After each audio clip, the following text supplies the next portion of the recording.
We want to take a second to thank our Facebook friends who contacted us yesterday with information about relatives and friends in Oklahoma during the tornado.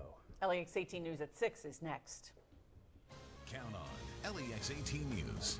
And we're talking levels of debris that's 4 foot high as far as you can see. Survivors are digging through the rubble of an EF5 tornado that devastated the city of Moore, Oklahoma, killing more than 24 people and forever changing lives.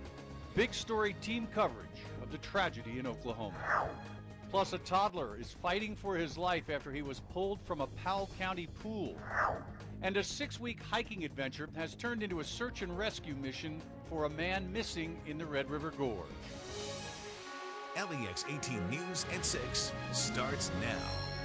Good evening, I'm Kevin Christopher. And I'm Nancy Cox. Thanks for joining us at 6. More on that devastating tornado in a moment. But first, we could be getting some serious storms here. Let's check in with Chief Meteorologist Bill Meck for the latest.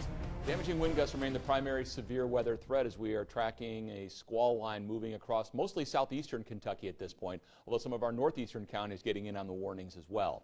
As we go first to the MaxTrack Live Doppler, and here are the lines of thunderstorms. As we take you on a quick tour of where these storms are and where they're headed, you've got storms now passing through Nicholas County, moving into Bath and Montgomery County. These are moving along I-64 between Mount Sterling and Owingsville. The storms begin to get more intense as you head towards, say, Stanton, Beattyville, and Boonville.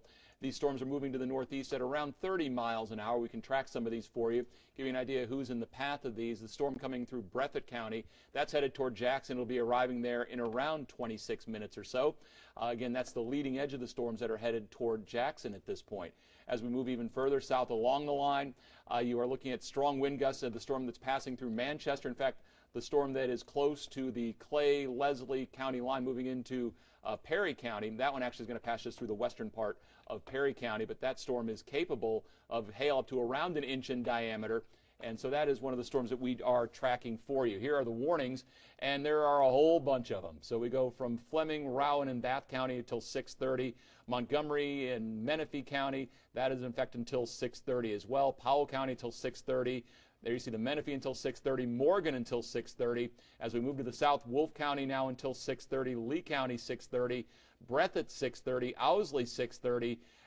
Even further to south, Perry County has now been extended until 6:30 as well. You see Letcher County until 6:30, not until 6:30. Clay until 6:15, not until 6:15. Gang, that's a lot of warnings. So essentially, east of I-75 at this point, there is a line of severe thunderstorm warnings, again, damaging wind gusts. It's not a solid line of wind coming through, but there are pockets within that vast area where winds could exceed 57 miles per hour, and thus the broad brushing of the warnings that you are seeing now. We're continuing to track these. We'll have more for you in a couple of minutes. All right, thanks, Bill. Well, rush hour certainly became a challenge